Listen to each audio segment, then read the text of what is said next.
Tani, mund t'jetë sekret shtetëror këtu në Kosovë, por nuk është sekret shtetëror për mua, që edhe presidenti e Kosovës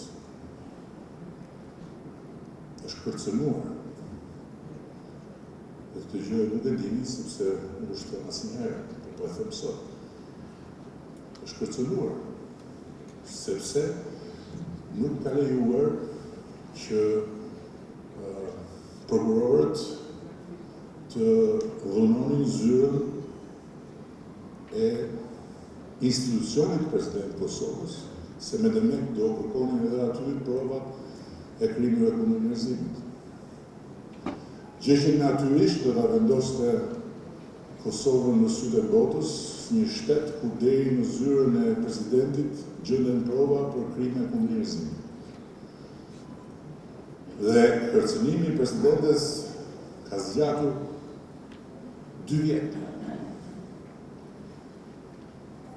Por për nderin e saj dhe për nderin e Kosovës, ajo e ka ndaluar ligjin tim. Tani